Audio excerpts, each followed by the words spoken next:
plusieurs choses. Déjà, je continue de parfaire mon maniement du micro, on va dire. Enfin, le non-maniement, normalement, il faut pas trop toucher parce que je sais pas si le fil anti-pop, il peut servir pour les bruits de bouche. Enfin, surtout les bruits d'inspiration, parce que j'ai l'impression que je fais pas mal de bruits d'inspiration. De toute façon, je vais faire un truc quickie là. Je pense que je vais me réécouter dans la vidéo. Et donc, on va voir si là, par exemple, la distance est un peu mieux que dans les précédents streams. Je sais pas comment, parce qu'en fait, il faut que je trouve quand même une position qui est genre confortable. Et on est le 13 aujourd'hui, ok. Il faut que je trouve une position confortable pour moi pour jouer et que je me sente pas constamment en train de gérer ma distance avec le micro. Et qu'en même temps, je puisse donner un bon son parce que ça compte pour moi. Et voilà. Je crois que j'avais envie de. Ce qui est intéressant, c'est que j'avais envie de parler d'un truc. Là, il n'y aura pas de jeu pour l'instant.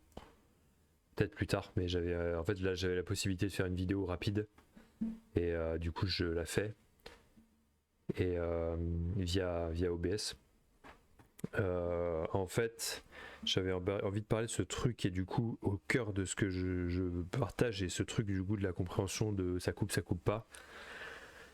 La parole, je veux dire, quand est-ce que, enfin, je comprends pas ce truc qui me dit arrête de parler, reprends la parole, etc. Et en fait, je pense que c'est au cœur de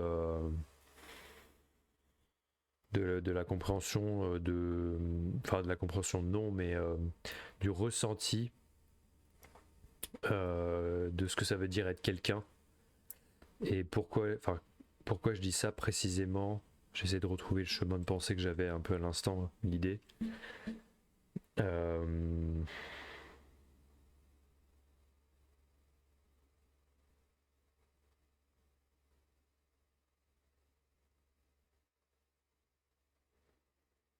En fait, il y a cette envie de, lorsque je suis en train de jouer, d'être toujours conscient de ce que je ressens dans mon corps.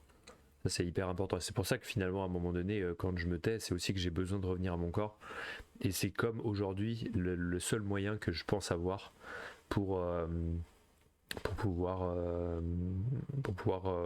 revenir à moi en fait. Et en fait, je sais exactement pourquoi dans mon passé ça s'est fait comme ça. Et je pensais aussi à un truc du fait que quand je suis en train de parler, je suis à la fois je sais que je suis en train de scanner ce que je suis en train de dire, donc ça peut être une forme d'hypervigilance. Et à la fois, c'est la présence même de savoir que tu te sais être en train de parler au moment où tu es en train de parler. Et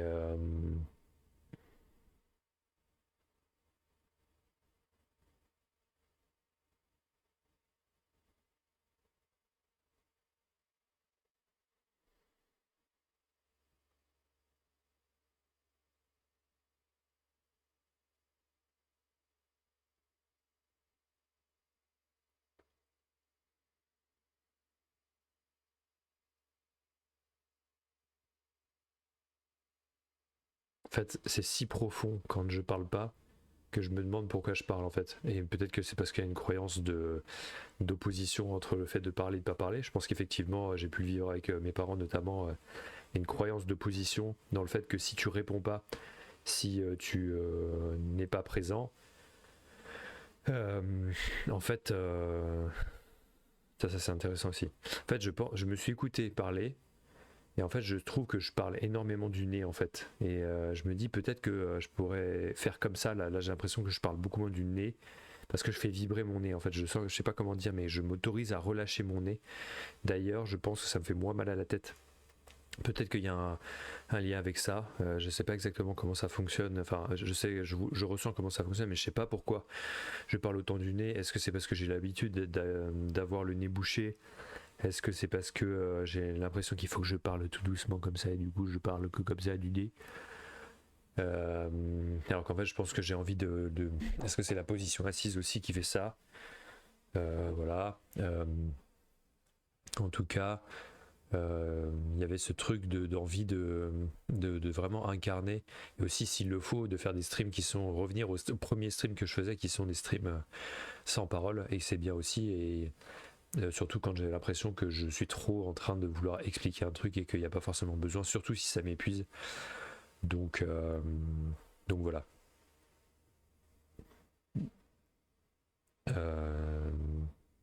Ouais, en fait, vraiment, j'avais envie de partager ce truc-là de. Il n'y a rien qui empêche. En fait, dans les faits, on croit qu'il y a quelque chose parfois qui nous empêche de nous ressentir, d'être nous-mêmes, etc. Assez intéressant ça aussi.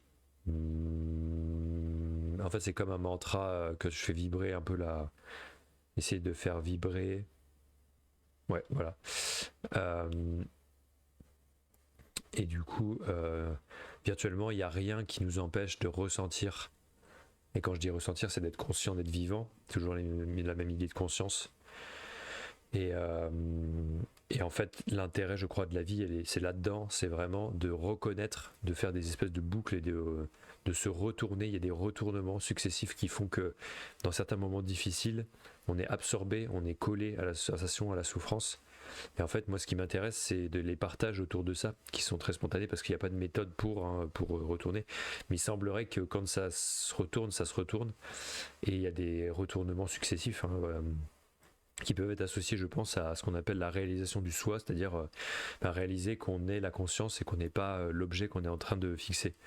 Et en fait, j'ai envie d'incarner ça dans les streams que je partage dans les vidéos, parce qu'en fait, ça m'enjaille de ouf. En fait, ça m'enjaille de ouf de en fait partager autour de ça. Il y a beaucoup de joie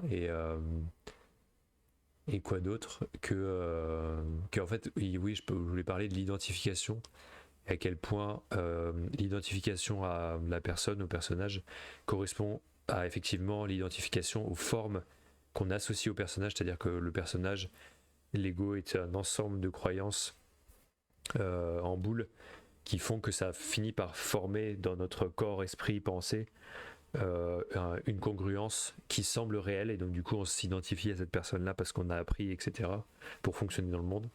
Mais c'est même pas nécessaire dans le monde, on peut complètement y jouer sans être identifié de force. Et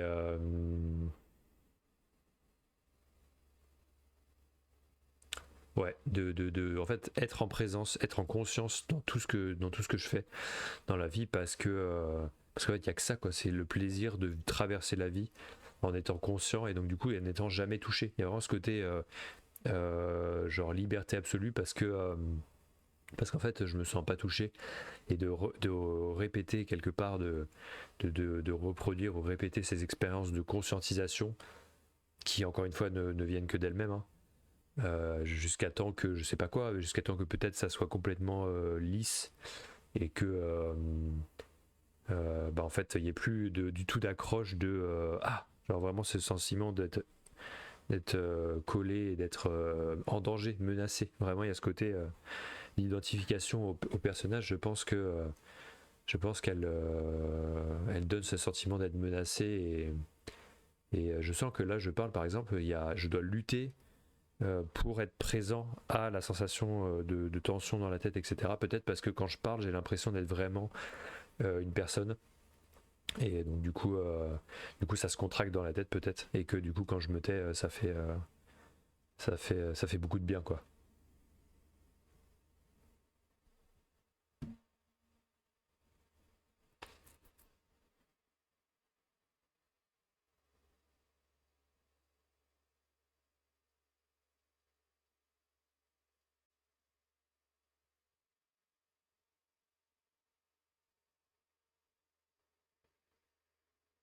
Voilà.